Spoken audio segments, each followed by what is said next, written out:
오늘 우리에게 주시는 하나님의 말씀은 사무엘상 22장 1에서 23절입니다. 봉독은 1에서 5절, 19절에서 23절까지만 하도록 하겠습니다. 다윗은 거기에서 떠나 아둘람 굴 속으로 몸을 피하였다. 그러자 형들과 온 집안이 그 소식을 듣고 그곳으로 내려가 그에게 이르렀다. 그들뿐만이 아니라 압제를 받는 사람들과 빚에 시달리는 사람들과 원통하고 억울한 일을 당한 사람들도 모두 다윗의 주변으로 몰려들었다. 이렇게 해서 다윗은 그들의 우두머리가 되었는데 400여 명이나 되는 사람들이 그를 따랐다. 다윗은 거기에서 모압의 미스바로 가서 모압 왕에게 간청하였다. 내가 해야 할 일이 무엇인가를 하나님이 나에게 알려주실 때까지 나의 부모가 이곳으로 들어와 임금님과 함께 머물도록 허락하여 주시기 바랍니다. 그리하여 다윗은 자기의 부모를 모압 왕에게 부탁하였다. 다윗이 산성에 머물러 있는 동안에 다윗의 부모는 모압 왕과 함께 살았다. 그때 가시라는 예언자가 다윗에게 그 산성에 머물러 있지 말고 어서 유다 땅으로 들어가라고 재촉하였다. 그래서 다윗은 그곳을 떠나서 헤렛 숲으로 들어갔다. 사울은 제사장들이 살던 성읍 노베까지 가서 주민을 다 칼로 쳐 죽였다. 그는 남자와 여자, 어린이와 젖먹이, 소떼나 나귀떼나 양떼를 가리지 않고 모두 칼로 쳐서 죽였다. 아히놉의 손자이며 아히멜렉의 아들인 아비아달은 거기서 피하여 다윗에게로 도망하였다. 아비아달은 다윗에게 사울이 주님의 제사장들을 몰살시켰다는 소식을 전하였다. 다윗이 아비아달에게 말하였다. 그날 내가 에돔 사람 도액을 거기에서 보고서 그가 틀림없이 사울에게 고자질을 하겠다는 것을 그때 이미 짐작하였소. 제사장의 집안이 몰살당한 것은 바로 내가 책임져야 하오. 이제 두려워하지 말고 나와 함께 지냅시다. 이제 나의 목숨을 노리는 사람이 바로 당신의 목숨을 노리는 사람이기도 하니 나와 함께 있으면 안전할 것이요. 아멘. 하나님의 말씀입니다. 다 함께 자리에 앉으시겠습니다.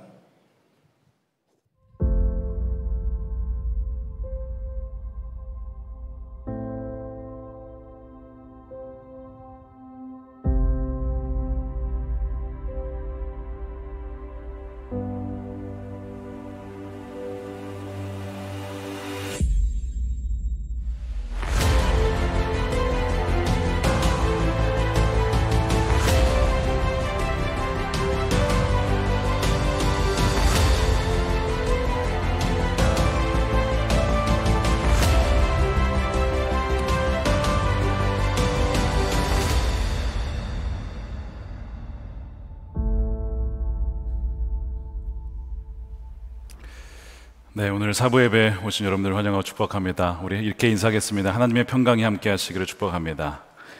하나님 평강이 함께 하시기를 축복합니다. 여러분 주보에 뒤에 보시면 응답하라 2025가 있습니다. 하나님의 부르심에 부흥 아니고 물론 부흥도 좋지만 부응하는 기간입니다. 그래서 교회를 어떻게 섬길 수 있을까, 또 하나님의 부르심에 나의 은사를 어떻게 사용할 수 있을까, 홈페이지에 링크를 따라가시면 여러분들께서 다른 분들을 또 섬기실 수 있는 기회가 소개되어 있습니다. 여러분 참고하셔서 오늘까지 꼭 응해 주시면 감사하겠습니다. 사무엘상 하나님 마음에 맞는 사람 23번째입니다. 상처는 섭리 안에서 사명이 된다라는 제목의 말씀을 나누겠습니다. 인생의 풍랑을 만날 때가 있습니다. 위기를 피해갈 수는 없는 것 같습니다. 너무나 힘들면 사람은 지푸라기라도 잡고 싶을 때가 있죠. 믿음의 사람이라 할지라도 영적 침체를 겪게 되면요, 마치 안 믿는 사람이 행동하는 것과 굉장히 비슷한 행동을 하게 됩니다. 그것은 다윗도 예외가 아니었어요. 사울에게 쫓김을 당하는 기간이 길어지고 그 압박이 심해질수록 이 다윗은 점점 그 믿음을 잃어갑니다. 그러면서 인간적인 수단을 취하게 돼요. 몇 가지가 있는데 21장에 보게 되면 다윗이 노베에 있는 제사장을 찾아갑니다. 아히멜렉을 찾아가서 도움을 구해요. 그거는 문제가 아니에요. 근데 자신의 처지를 거짓말로 둘러댑니다. 내가 여기 왜 왔는지를 거짓말로 얘기를 해요. 그러면서 먹을 것을 달라고 하는데 그 성수의 진설애들 진설병이라는 떡을 결국 이제 받게 되죠. 그거를 먹게 됩니다. 어쨌든 도움을 받게 돼요.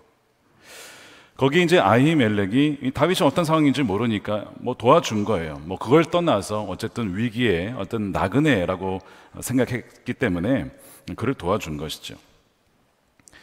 다윗이 그에게 무기가 있는지 묻습니다. 급히 나오느라 무기를 취하지 못한 채 나왔기 때문에. 그러니까 이 제사장이, 이 아히멜렉이 좋은 게 있다는 거예요. 9절에 보니까 골리앗의 칼이 있다는 겁니다. 골리앗의 칼? 다윗이 뭐라고 반응하는지 아십니까? 그만한 것이 또 어디 있겠습니까? 달라 이거예요. 골리앗의 칼을. 도망자 신세였기 때문에 여러분 무기가 중요하죠. 자신의 몸을 지키기 위해서 뭐 무기를 찾는 것이 뭐가 문제겠습니까? 문제는 그 칼이 그냥 칼이 아니고 골리앗의 칼이었다는 거예요. 그 얘기는 그 칼로 자신의 민족 수많은 사람들이 죽었던 칼이에요. 그게 골리앗의 칼입니다. 게다가 다윗이 골리앗과 싸울 때 했던 말이 있잖아요. 너는 내게 칼과 단창으로 나오지만 나는 만군의 여호와 이름으로 나오노라 이러면서 막 조롱했던 그 칼이 골리앗의 칼이거든요. 근데 이제는 너무나 급박하니까 다윗이 골리앗의 칼을 갖겠다는 거예요. 달라는 거예요. 여러분 이 골리앗의 칼은요, 그 전에 우리가 사울의 갑옷 이야기를 한 적이 있어요. 사람이 너무 긴박한 상황이 있다 보면 세속적인 방법으로 대응하려 한다는 것을 말할 때 우리가 사울의 갑옷을 입는다, 그것을 벗어야 된다라고 말씀을 드렸습니다. 근데 이 골리앗의 칼은 그게 아니에요. 그 정도가 아닙니다. 절대 쥐어서는 안 되는 방법, 하나님의 자녀라면 절대 만져서는 안 되는 방법.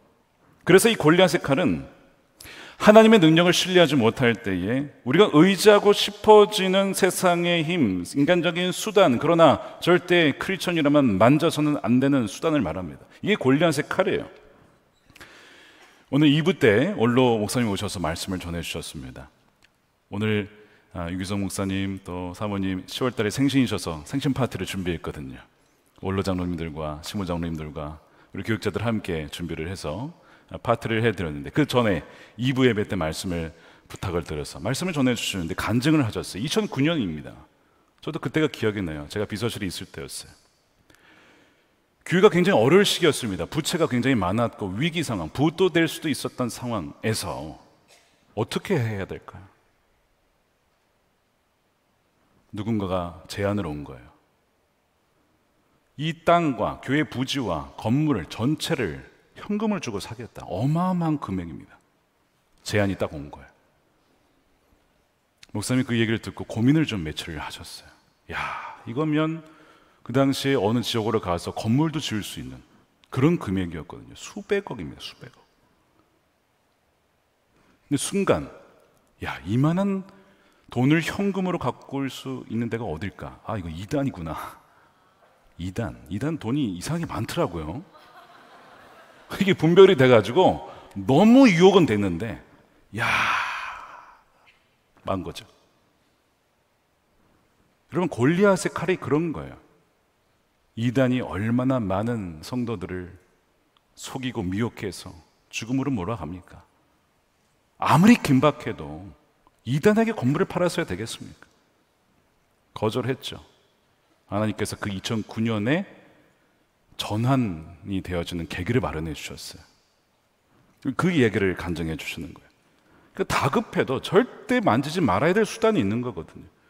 여러분, 다윗이 골리앗의 칼을 가지고 갑니다. 그 좋은 칼 아니었겠습니까? 무겁긴 했지만 그걸 가지고 가요. 우리가 알던 다윗의 모습이 아니죠. 10절에 보면 더 충격적인 얘기가 나와요. 그날에 다윗이 사울을 두려워해 일어나 도망하여 가드 왕 아기스에게로 가니, 그러면 가드는 블레셋의 5 도시 중 하나입니다. 거기 각각 지역에 왕이 있었거든요. 도시에. 그 가드 왕에게 가는 거예요. 누구를 피해서? 사울을 피해서 적국으로 갑니다. 근데 공교롭게도 골리앗이 어디 출신이에요? 이 가드 출신이에요. 골리앗의 칼을 들고 가드 도시로 가서 살겠다라고 가는 것이 상식적으로 맞는 판단입니까? 아니죠. 저희가 그냥 생각해도 이건 아니다, 야 이건 아니잖아 라고 말할 건데, 다윗이 너무 극심한 스트레스 상황이 있었는지 분별력이 떨어집니다. 그리고 가드왕 아기스에게 찾아가요. 다윗을 알아본 자가 있었습니다. 다윗이네, 저자는 왕이시여. 사울은 천천히 다윗은 만만이로다 그렇게 불렸던 그 다윗 아닙니까? 그 노래가 거기까지 불렸나 봐요. 그 지역까지 얼마나 유명했는지. 그래가지고 이 말을 하니까 다윗이 나 죽겠구나. 그래서 12절에 보면 가슴이 뜨끔했다는 거예요. 그는 가드왕 아기스 옆에 있는 것도 안전하지 못하다는 생각이 들었다. 당연히 안전하지 못하죠. 아무리 다른 나라라 할지라도 적국인데 왜 다윗을 모르겠습니까? 그래서 다윗이 어떻게 하냐면 미친 척합니다.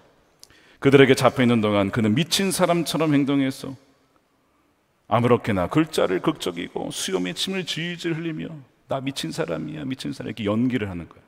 살아남기 위해. 어떻게 보면 임기응변 능력이 굉장히 뛰어나고 상황 대처 능력이 뛰어난 것이라고 봐야 할 수도 있겠습니다. 그런데 결국 이 모든 것이 뭐냐면 하나님을 바라보지 못하고 의지하지 못한 채 인간적인 수단으로 어려움을 극복해 보려고 했던 결과죠. 사울왕의 몰락도 우리가 보지만 이 다윗이라고 하는 민족의 영웅, 우리가 생각하는 정말 본받아야 될 믿음의 영웅의 영적 침체를 우리가 지금 보는 거예요. 극심한 침체입니다.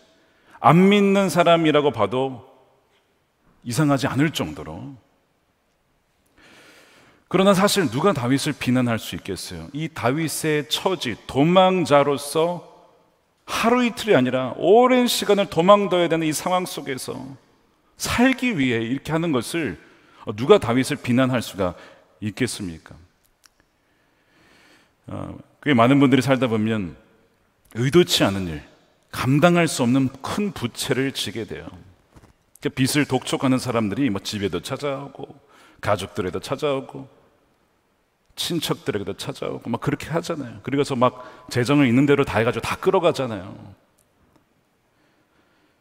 이거 도무지 내 힘으로 살 수가 없구나. 그러다 보면 이제 별의별 생각을 하게 되죠. 사채에 손을 대기도 하고요, 도박에 손을 대기도 합니다. 그러니까 대지 말아야 될 선이 있는데 넘어가는 거예요. 골리앗의 칼을 쥐고 싶은 거예요. 아기스 왕을 찾아가는 거예요. 두려우면 예전에 전혀 하지 않았던 생각을 하게 되고 그 방법을 취하고자 하는 것. 이 다윗도 예외가 아니었다는 점에서 어떻게 보면 위안이 될 수도 있겠어요. 하지만 하나님께서는 이 다윗을 너무 사랑하셨기에 이 아기스 왕으로부터 쫓겨나게 합니다. 쫓겨나요. 다행히 죽임을 당하지 않고 쫓겨납니다. 하나님의 섭리죠. 보호하심입니다. 다윗이 아기스 왕으로부터 쫓겨난 다음에 깨달았을 거예요. 주님, 제가 참 어리석었습니다. 절대 손대지 말아야 될 방법들을 취했군요. 제가 거짓말을 했습니다. 하나님의 보호하심을 믿지 못했습니다 라고 깨달은 거예요. 그래서 아기스 왕으로부터 쫓겨난 뒤에 쓴 시가 있어요. 시편 34편입니다. 쭉 읽어보면 다윗이 이 거짓말한 것 때문에 피해를 본 것에 대한 고백이 있어요. 13절에 내 혀로 악한 말 하지 말고 너의 입술로 거짓말 하지 말아라. 거짓말로 아히멜렉을 속여서 그렇게 먹고 거짓말로 아기스에게 미친 척하며 이 모든 것들이 결국에는 다 실패였거든요. 자신의 이 거짓말로 살고자 했던 그 모든 연약한 것에 대한 이 회개가 담긴 고백이죠.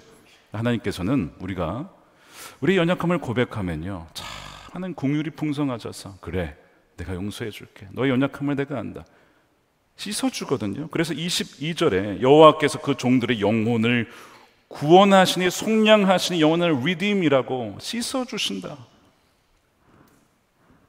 그분께 피하는 사람은 아무도 버림받지 않을 것입니다. 하나님이 이런 나에도 불구하고 이런 결정에도 불구하고 나를 버리지 않으셨어, 나를 건져주셨어, 그러면서 지은 시예요.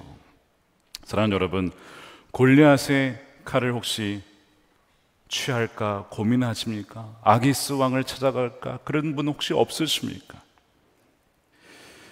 하나님은 자신을 피난처로 삼은 다윗을 버리지 않고 인도해 주셔서 이제 다윗이 어디로 오냐면 아둘람 굴로 오게 돼요. 이제 여기까지가 우리 21장의 내용입니다. 자, 그 다음에 이제 22장에 대한 놀랍게도 하나님이 이 다윗의 회개 이후에 사람들을 붙여주기 시작합니다. 첫 번째 보낸 사람이 누구냐면 그의 가족들이에요. 형들과 온 집안 사람들이 옵니다. 1절에 보니까 아둘람 굴 속으로 몸을 피하였다. 그러자 형들과 온 집안이 소식을 듣고 그에게 이르렀다는 거예요. 근데 원래 이제 다윗은 가족하고 별로 관계가 좋지 않았죠. 시편 27편에 보면 부모는 나를 버렸으되 뭐 이런 표현. 사무엘이 왔을 때 아버지 이새는 다윗을 부르지도 않았어요. 없는 아들처럼 여겼어요. 뭐 그런 관계예요. 형 엘리압은 다윗이 전쟁터에 왔을 때 너가 전쟁 구경하러 왔지 막 혼내면서 그를 막 심한 말로 구박을 주었던 형입니다. 시기했던 형이에요. 뭐 그런 관계죠. 근데 지금 이 가족들이 다 왔어요. 왜냐하면 사울이 이 가족들도 수색하며 막 잡아다가 막 그렇게 하려고 했던 것 같아요. 그러니까 피신해서 다윗에게 다 몰려온 거예요. 근데 이 계기를 통해서, 위기를 통해서 이 가족이 이 관계가 회복이 되는 것 같습니다. 다윗은요, 부모는 비록 나를 그렇게 대했지만 더 안전한 곳으로 인도해요. 그래서 모압 땅으로 인도하거든요. 왜 모압이냐? 다윗의 증조 할머니가 룻이에요. 룻이 어디 출신입니까? 모압 출신이에요. 우리 증조 할머니가 모압 여인입니다. 아, 그러냐? 막 이렇게 해서 받아준 것 같아요. 놀라운 섭리죠, 이것도. 그래서 부모를 그 모압 땅으로 보내드리고 잘 모시는 거예요. 부모는 나에게 그렇게 대했지만 아니요, 다윗은 부모님께 잘 해드리는 거예요. 그리고 형들과의 관계도 풀어졌던 것 같아요. 왜냐하면 이 삼마라고 하는 형이 있는데 아들이 요나단입니다. 이름이 그 요나단 아니에요. 근데 그 요나단이 나중에 용사가 돼서 다윗의 손꼽히는 용사 중 한 명이 돼요. 만약 형들과 관계가 계속 틀어져 있었더라면 그 조카가 다윗을 위해 일했겠습니까? 아니죠. 이게 우연이 아니라는 거예요. 이게 위기를 통해서 가족의 관계가 회복되어지는 누가 뭐 한 거예요? 하나님께서 이 모든 것을 다 엮어주신 것이죠. 다윗에게 온 것은 이들만이 아니라 2절에 보니까요, 환난당한 모든 자, 빚진 모든 자, 마음이 원통한 자가 다 그에게로 모였대요. 다윗은 그들의 우두머리가 되었는데 그와 함께한 자가 400명가량이 되었습니다. 사람들이 다윗에게 사람들을 붙여주신 거예요. 근데 이들은 많은 어려움과 고통과 스트레스를 당하고 빚진 자였기 때문에 스스로 뭔가 할 수 없는 사람들, 억울한 일을 당한 사람들. 왜냐하면 사울이 폭행하고 억압하고 폭언하고 세금을 과하게 부과하고 혹사시키고 점점 미쳐가는 왕이었기 때문에 나라가 아니었어요. 그 가운데 상함을 당한, 또 마음이 다친 많은 사람들이 다윗에게로 몰려온 것이죠. 그게 400명이에요. 그러니까 이 사람들은 전문 용어로 아싸였습니다. 인싸가 아니고 아싸들이 모인 거예요. 소위 버림받은 사람, 소외된 사람들, 상처받은 사람들. 하나님이 그들을 다 이 다윗에게로 모여들게 했어요. 건강한 사람들이 아니라 아픈 사람들이었습니다. 이민교회를 하고 한국에 와서 목회를 하다 보니 이렇게 아픈 분들이 모인 것이 교회라는 것을 다시 한번 깨닫게 되고, 그것이 아둘람 굴이에요. 예수님께서도 내가 건강한 자를 찾으러 온 게 아니라 내가 아픈 사람들을 찾으러 왔다라고 말씀하셨죠. 성도님들 중에 환난을 당하고 원치 않는 환난, 병에 걸리시고 자녀가 아프고 직장에서 폭언을 듣고 폭행을 당하고 가정폭력에, 세상에서 묻지마 폭행에, 학교에서 왕따를 당하고 심지어 교회에서도 상처를 받아서 이 교회 저 교회를 떠돌아다니면 이제는 나중에는 안 나가 그래가지고 가난한 성도가 되기도 합니다. 교회가 사실은 이들을 품을 수 있어야 되는데요, 품어야 되지요. 그것이 교회입니다. 최근에 국가적 이슈입니다. 이 청년들의 은둔, 고립 문제가 참 심각해요. 2022년 통계에 의하면 61만 명이 은둔형 청년인데, 보고된 것만 그렇지 훨씬 더 많은 청년들이 혼자 그렇게 살아가다가 참 어려움을 당하게 돼요. 이유가 실직 취업의 어려움, 심리적 정신적 어려움, 학교와 사회생활의 어려움, 따돌림, 폭력, 괴롭힘, 가족과의 갈등, 학대, 불화, 이 모든 것들이 원인이 되어서 어두운 곳에서 혼자 살아가게 되다가 목숨을 끊기도 합니다. 얼마 전에 금요 성령 집회였어요. 끝나고 저도 기도를 마치고 가는데 바로 여기에서 어떤 분과 마주쳤습니다. 저희 교회 성도님이 아니신 것 같았어요. 근데 저를 확 붙잡는 거예요. 너무 간절하게 붙잡으시길래 무슨 일이시냐고, 어떤 아픔이 있으십니까? 막 우시면서 얘기를 하시기를 지난 5월에 저희 아들이 스스로 목숨을 끊었어요. 그러시는 거예요. 그 어머니가 얼마나 마음이 아플까. 20대 초반의 아들이 목숨을 끊은 거예요. 은둔형 청년이었던 것 같아요. 근데 이제 이 어머니 마음이 아픈 건, 아들의 이런 것도 너무나 마음이 아프시지만 그 아들이 스스로 목숨을 끊어서 하나님 앞에 큰 죄를 지었는데 이거 어떻게 하냐 이거죠. 이거를 해결을 받기 위해 오신 거였어요. 아들이 이런 어머니를 어떻게 위로해 드립니까? 어떻게 기도해 드려야 될까요? 기도를 하는데 이런 기도가 먼저 나왔어요. 하나님, 교회가 은둔형 청년들을, 그들을 돌보지 못하고 함께하지 못하는 것을 용서해 주십시오. 교회가 그들을 품지 못했습니다. 그들이 힘들어할 때, 외로워할 때 함께 있을지 못했습니다. 아파하지 못했습니다. 그거를 먼저 기도하게 하시더라고요. 하나님께도 죄송하고 어머니에게도 죄송하고 그 아들에게도 너무 미안하더라고요. 그렇게 기도를 하고 그 어머니의 마음을 위로하고, 아직 살아있는 청년들, 아직 기회가 있으니 정말 그들을 잘 섬겨야겠다. 젊은 이교회 사역자들과 그 얘기를 하면서 우리 청년들을 잘 돌봐야 된다, 그 얘기를 한 적이 있습니다. 그러면서 기도를 했어요. 하나님, 교회가 환난당하고 원통하고 외로운 자들을 품을 수 있는 사람과 긍휼의 공동체가 되게 해 주십시오. 세상에 이런 일들이 계속 벌어져요. 오늘 본문에 보게 되면 참 끔찍한 일이 기록되어 있는데, 사울이 이런 원통하고 억울한 일을 당한 사람들을 계속 피해자들이 양산하고 있습니다. 6절 후반부에 보게 되면 끔찍한 학살이 나오는데, 다윗이 노베에 있는 제사장들을 만났잖아요. 아히멜렉을 만나서 도움을 받았잖아요. 이거를 본 사람이 있었어요. 거기에 사울의 목자장 에돔 사람 도액이라는 사람이 있었는데, 그를 사울에게 가서 보고를 합니다. 다윗이 아히멜렉을 만났습니다. 아히멜렉이 도와주었습니다.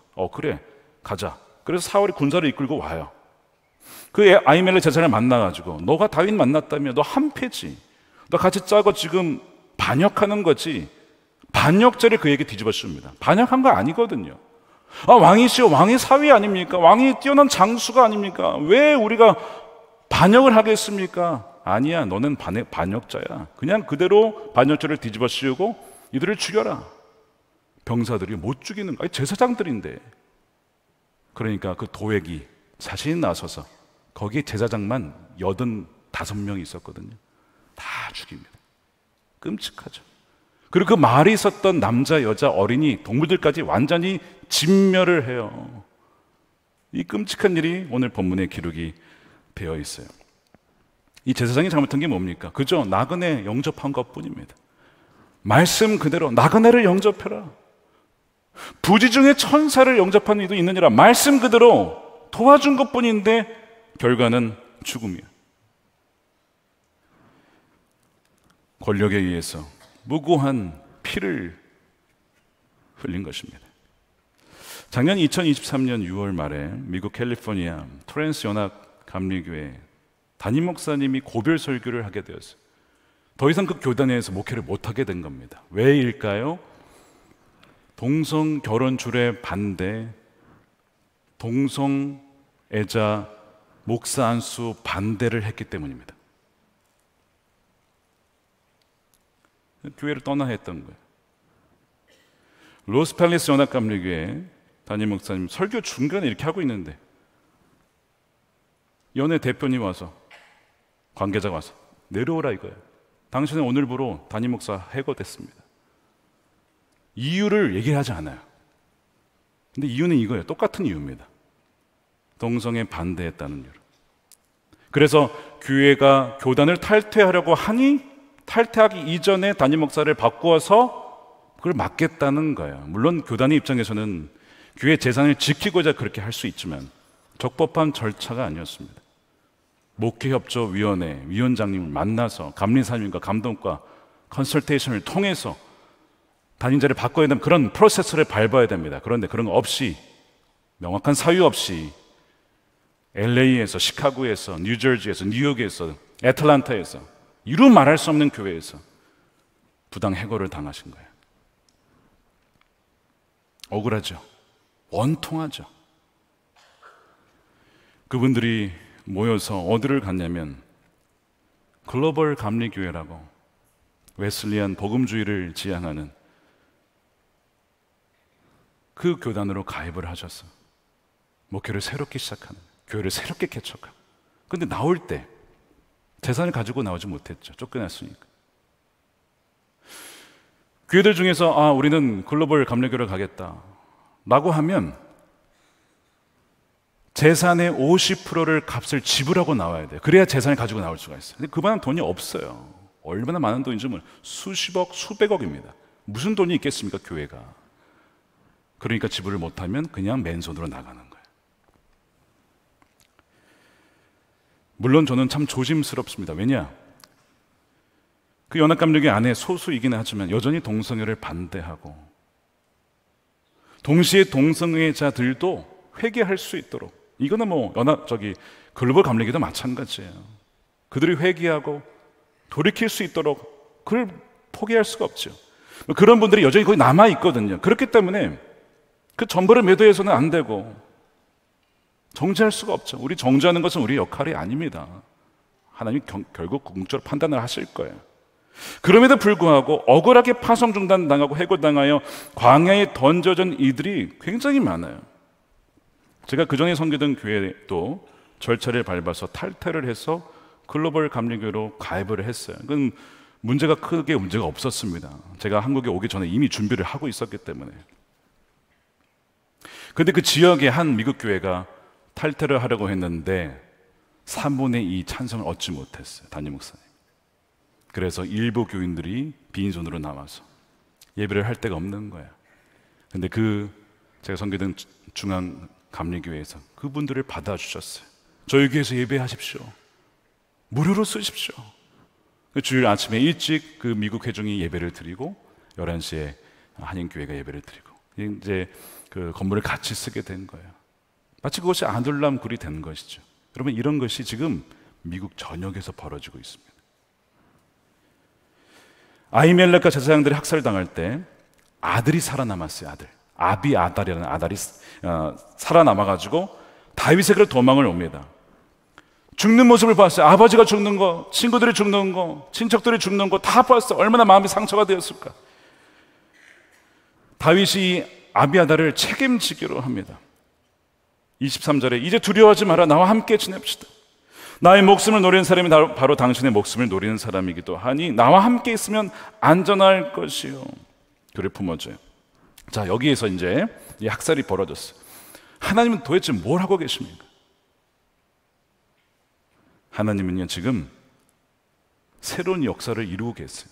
이 아둘람 굴에서 다윗을 중심으로 새로운 나라, 하나님의 공의와 진리와 긍휼, 그 사랑이 흘러가는 새로운 나라를 세울 수 있는 사람들을 지금 모으고 계신 것이죠. 더 중요한 것은요, 다윗입니다. 여러분, 다윗이 오늘 본문에 뭐라고 하냐면요, 3절에 내가 해야 할 일이 무엇인지를 하나님이 나에게 알려주실 때까지, 무슨 얘기냐면 내 사명이 무엇인지 아직 잘 모른다는 얘기예요, 다윗이. 근데 이 지금 400여 명의 원통한 사람들을 만나면서 그 이야기를 들으면서 다윗에게 내가 왜 하나님께서 나를 왕으로 부르셨는지를 깨닫는 거예요. 사명을 깨닫는 거예요. 이들의 원한을 풀어주고 정말 공의로운 통치가 있고 하나님의 긍휼이 흘러갈 수 있는 그런 나라가 세워져야 하는구나. 그거를 이제 깨닫게 되는 거예요, 다윗이. 그 전에 다윗이 뭐가 되고자 했어요? 왕의 사위가 되려고 막 그랬었죠. 혈안이 되어 있었죠. 하나님 뭐라고 하시냐면, 다윗아, 너의 사명은 왕의 사위 되는 정도가 아니야. 나기드가 되어서 빚지고 원통한 자, 힘든 자, 그들을 나의 품 안에 돌보아서 하나님의 사람들로 세우는 거, 그것이 너의 사명이다 라고 하는 것을 다윗이 여기서 깨닫게 되는 거예요. 게다가 함께 일할 수 있는 동역자들도 다 지금 붙여주신 거예요. 400명 코어 멤버예요. 핵심 멤버들을 붙여주셨어요. 비록 비천하고 멸시받고 내세울 게 하나도 없는 이들이지만 오히려 이것이 자격이 있는 겁니다. 왜냐? 자, 고린도전서 1장 28절 보세요. 하나님께서는 세상에서 비천한 것들과 멸시받는 것들을 택하셨으니 곧 잘났다라고 하는 것들을 없애시려고 아무것도 아닌 것들을 택하셨습니다. 그리하여 아무도 하나님 앞에서는 자랑하지 못하게 하시려는 것입니다. 하나님 나라에서 군사들, 병사들을 모집할 때 자격 요건이 무엇이냐? 나는 내세울 게 없고 아무것도 없지만 주님이면 충분합니다 라고 고백하는 그 사람들이 자격이 있는 사람들이에요. 지금 그 사람들을 다 모아주신 거 아닙니까? 하나님은 사울의 이 악한 일 속에서도 합력하여 선을 이루고 계십니다. 다윗의 가족들이 하나가 되어지고 또한 이 빚진 자들이 다 모여가지고 새로운 나라를 형성할 수 있도록 하나님 그렇게 만들고 계시는 거예요. 그래서 그들이 당한 상처와 시련조차도 하나님의 놀라운 섭리 안에서는 사명으로 바뀌고 환난 당한 자들이 사명자로 바뀌게 된다는 것입니다. 이것을 믿으십니까? 이것이 지금 오늘 본문이 보여주고 있는 거예요. 대표적인 자가 아비아달이죠.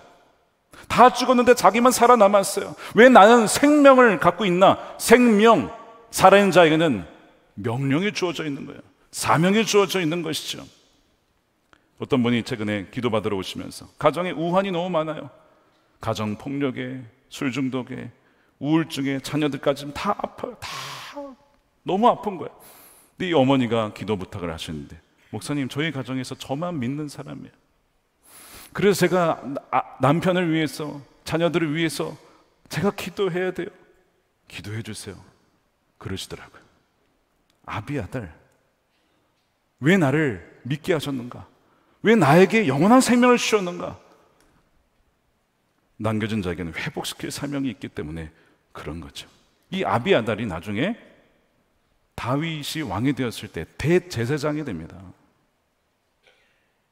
예배를 인도하고 백성들의 죄를 사하게 하고 귀중한 역할이죠. 나중에 압살롬 반론 때 이 다윗이 왕궁에서 쫓겨나요. 그때도 아비아달 끝까지 다윗과 함께 하죠. 그를 지켜줍니다. 아주 신실한 일꾼이 돼요. 하나님께서는 다윗에게 그런 사람들을 붙여주신 거예요. 요압도 다윗의 사촌인데 아직 국방장관 되죠. 전쟁에서 나가서 신실하게 싸운 이 400여 명에 포함되어 있었을 것이 분명해요. 그러니까 지금 이 어려운 환난 중에도 하나님은 안 계신 것이 아니라 그 모든 것을 합력하여서 진정한 하나님 나라가 이루어질 수 있는 그 기초를 지금 여기서 마련하고 계시는 거예요. 그런데 어떻게 시련과 상처가 변하여 사명이 되고 사명자가 될 수 있을까? 저절로 되느냐? 여러분, 저절로 되는 것은 아니에요. 많은 분들이 시련을 당하고 상처를 당하면요, 오히려 공격하고 찌르고 쓴뿌리가 남아가지고 많은 분들이 힘들게 하는 경우가 많습니다. 그러니까 시련을 당했다 해서 상처가 있다고 해서 무조건 사명자가 되는 건 아니라고 하는 것이죠.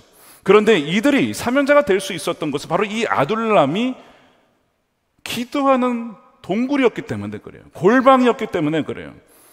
기도는, 여러분 기억하십시오. 기도는 합력하여 선을 이루시는 하나님의 섭리가 임하게 되어주는 아주 확실한 통로입니다. 기도 없이 하나님의 손길, 그 섭리를 누릴 수가 없는 거예요. 그 증거가 무엇이냐? 본문에 나와 있지 않아요. 근데 시편을 읽어보시면 다윗이 굴에서 쓴 시가 있어요. 142편, 그리고 시편 57편입니다. 이 두 개가 있는데 뭐가 먼저 쓰여졌을까? 학자들이 142편이 먼저 쓰여졌을 것이다 라고 얘기를 합니다. 왜냐하면 142편을 읽어보면 다윗이 혼자 있어요, 굴에. 그러니까 아둘람들의 굴에 들어갔을 때 초기에 혼자 있을 때 기도가 거기에 적혀 있는 거예요. 거기에 보면 하나님 저 힘들어요, 불평도 쏟아넣고요, 절망도 표현되고요, 주위에 사람이 없습니다, 이런 얘기가 거기에 나와요. 4절 보세요. 아무리 둘러봐도 나를 도울 사람이 없고 내가 피할 곳이 없고 나를 지켜줄 사람이 없습니다. 이게 지금 아둘람 굴의 초기 기도입니다. 근데 물론 아둘람 굴에 오래 머물러 있지 않았지만 시간이 지나면서 그의 기도가, 동굴에서의 기도가 점차 바뀌어요. 57편을 읽어보면 다윗은 여전히 고통 중에 부르짖습니다. 외칩니다. 여전히 그의 목숨을 노린 사람들이 많이 있었어요.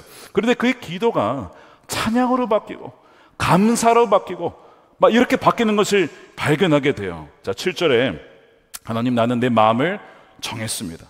나는 내 마음을 확실히 정했습니다. 가락에 맞춰 노래를 부르겠습니다.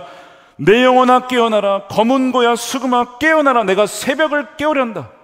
새벽을 깨워서 기도하고 하나님께 나아가고, 그것이 아둘람 기도굴이었다고요. 주님, 내가 만민 가운데 주님께 뭐예요? 감사를 드리며 문나라 가운데 노래를 불러 주님을 찬양하렵니다. 주님의 한결같은 그 사랑 너무 높아서 하늘에 이르고 주님의 진실하신 구름에까지 닿습니다. 주여, 주님은 하늘 높이 높임 받으시고 영광 온 땅에 떨치십시오. 여러분, 아둘람이라는 이름의 뜻이 뭔지 아십니까? 피난처란 뜻입니다. 그 굴이 바로 피난처였고, 피난처는 바로 주님이시잖아요. 아, 주님이 나와 함께 계시구나. 그거를 분명하게 고백이 되는 것이 바로 이 아둘람이에요. 그래서 불평과 절망에서 확신과 감사와 찬양으로, 상처와 시련이 하나님의 섭리 가운데 기도 가운데 변하여 사명을 깨닫고 또한 사명자들로 변화되어주는 것이 바로 이 아둘람 굴이었던 것이죠. 그래서 이 아둘람 굴 이후에 다윗의 모습을 보면 성숙한 자로 자라있는 것을 앞으로 우리 발견하게 될 거예요. 바로 기도 안에서, 기도의 골방 안에서 그렇게 바뀌었던 것입니다. 사랑하는 여러분, 여러분들이 어떠한 상처와 시련이 있든지 그곳을 기도의 골방으로, 아둘람 굴로 만들어 보세요. 하나님께서 여러분들의 그 시련과 아픔을 변하게 하시고 치유하시고 그것이 사명지가 되어줄 수 있도록 인도해 줄 줄로 믿습니다. 제가 몇 가지 예를 들어볼게요.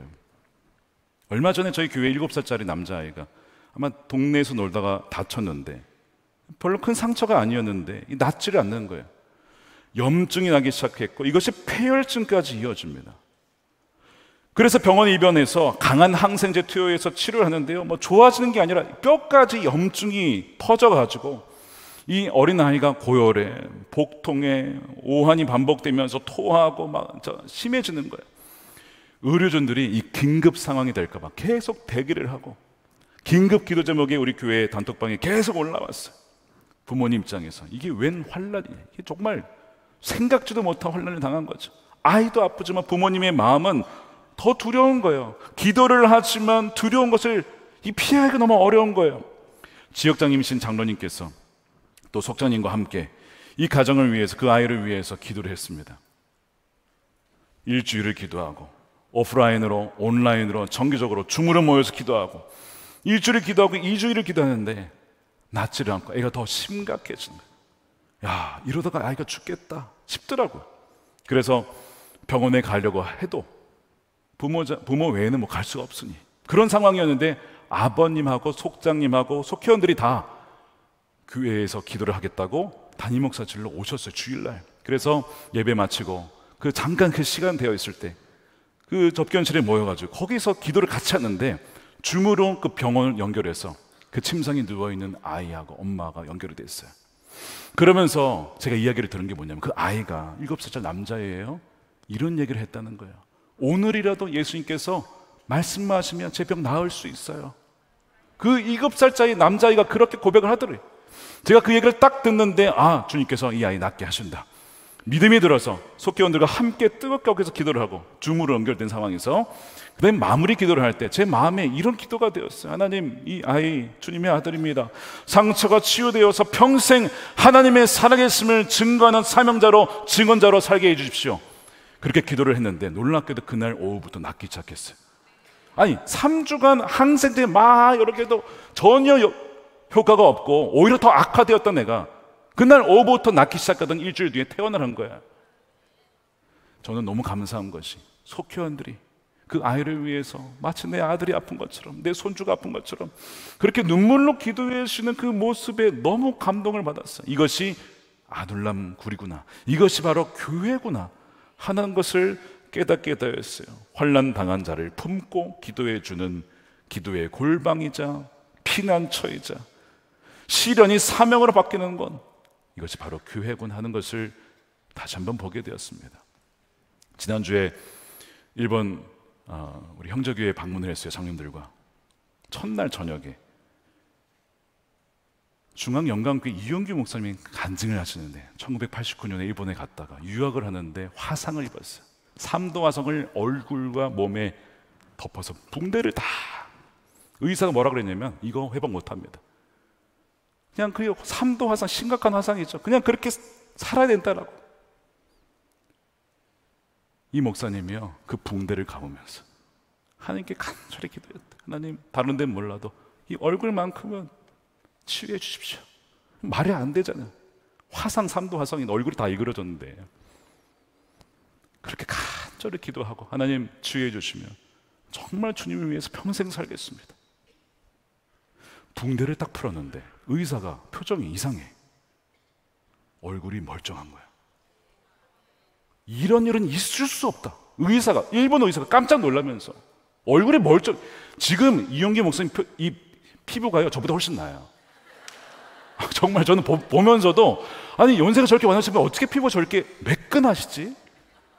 제가 그 비결을 알았어요. 주님께서 그 목사님이 그때 내가 일본을 위해서 평생 헌신하겠습니다. 그래서 신학교를 가고 준비하여서 93년에 일본에 가서 교회를 개척한 것이 중앙영광교회고요. 그 이후로 이용규 목사님께 많은 목사님들이 갔어요. 몰려든 거죠. 그 이후에 7개 교회가 더 개척해서 형제교회 8개가 형성이 된 거예요. 제가 그 얘기를 들으면서 시련과 아픔과 환난이 하나님의 섭리 가운데, 기도 가운데 변하여 뭐가 된 거예요? 사명자가 되었구나. 놀라운 은혜를 누리게 되었습니다. 사랑하는 여러분, 환난 당하신 분이 계십니까? 아픈 분이 계십니까? 여러분들의 그 처소를 아둘람 굴로 만들어 보십시오. 기도처럼 만들어 보십시오. 함께 성도님들과 기도해 보세요. 그러면 그 모든 것을 허락하신 하나님 섭리 안에서 나에게 이런 사명을 주신 거구나. 아픈 이들을 품고 기도하라는 것이구나. 그렇게 여러분들을 바꿔가시고 또한 변화시켜 주시는 하나님인 줄로 믿습니다. 주님께서 수고하고 무거운 짐진 자들아 다 내게로 와라. 내가 너희를 쉬게 하리라. 왜요? 아둘람은 피난처, 바로 주님이시기 때문에 그렇습니다.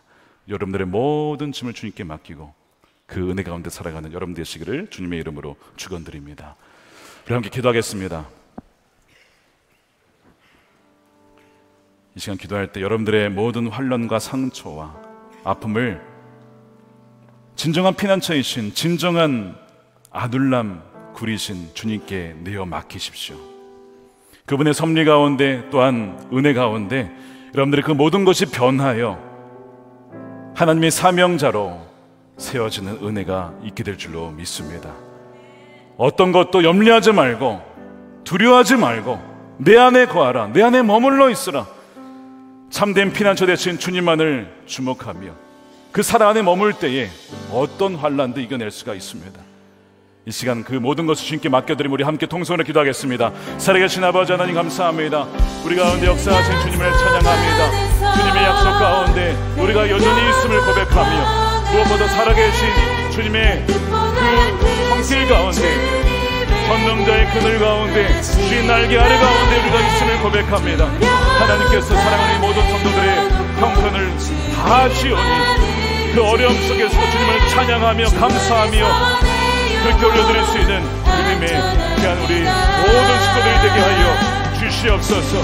우리의 믿음이 없었던 그 모든 수단들과 방법들을 회개합니다.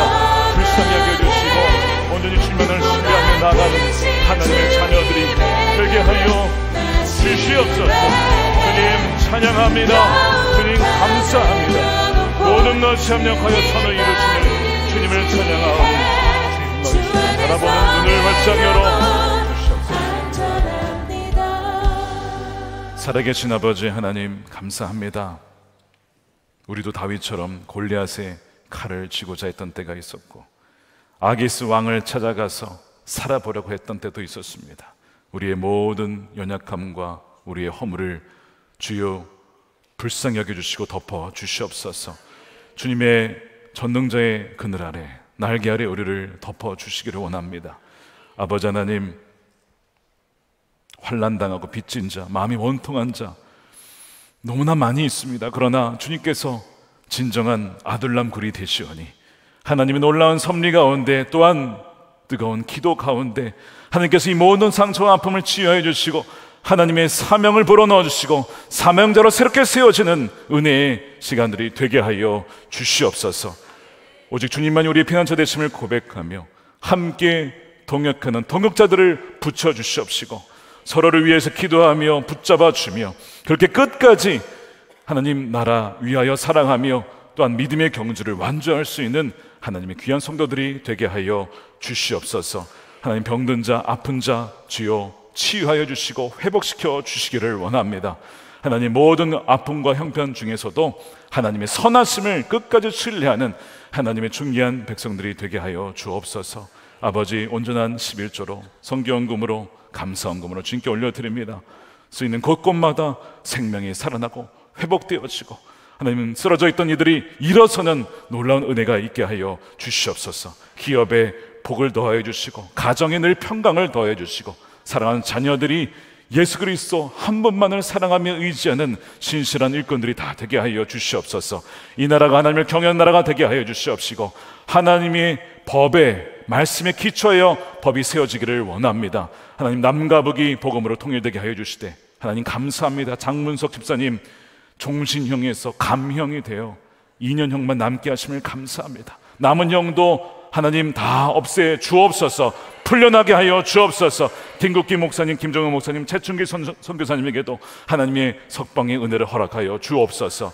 아버지 땅끝까지 복음이 전파되어 하나님 가는 선교사 또한 보내는 선교사 일상의 선교사의 사명을 잘 감당하여서 주님이 오시는 길을 예비하며 주님께서 다시 오실 때 주님을 영광스럽게 맞이할 수 있는 주의 사랑하는 자녀들이 되게 하여 주옵소서. 감사드리며 우리 구주 예수님의 이름으로 기도드립니다. 아멘.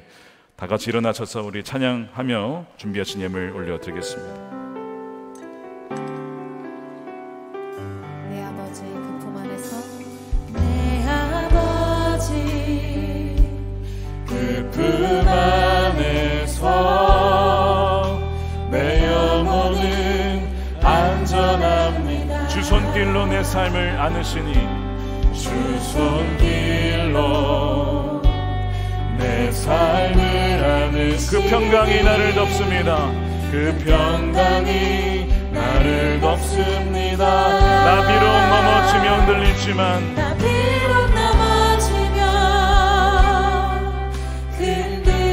주 내 안에 거하며 나를 붙드시니 주 내 안에 거하며 나를 붙드시니 내 생각을 주께로 돌리고 내 생각을 주께로 돌리고 주시는 평강의 옷을 입습니다. 그 손 들고 찬양합니다. 주 약속 안에서 주 약속 안에서 내 영혼 평안에 내 뜻보다 크신 주님의 계획 나 신뢰해 두려움 다 내려 주님만 의지해 주 안에서 내 영혼 안전합니다.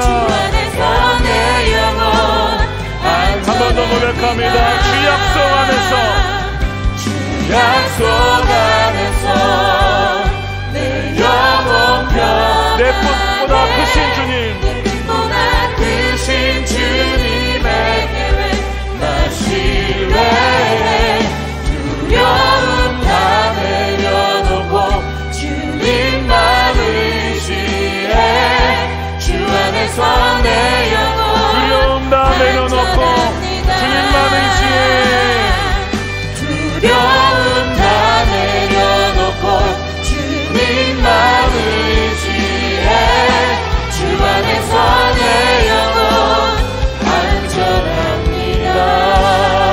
안전합니다. 아멘. 축도하겠습니다. 우리의 피할 바위요 요새요 영원한 피난처 되신 예수 그리스도의 크신 은혜와 아버지 하나님의 풍성하신 사랑하심과 성령님의 감화감동 교통하심이 인생의 풍랑과 위기 속에서 오직 주님만을 피난처로 삼고 아둘람 굴로 삼아 기도로 주님께 나아가기를 결단하는 사랑하는 모든 성도들 머리 위에 저들의 가정과 일터와 사랑하는 자녀들과 다음 세대의 교회와 나라와 민족 가운데 영원히 함께 하시기를 간절히 축원하옵나이다. 아멘.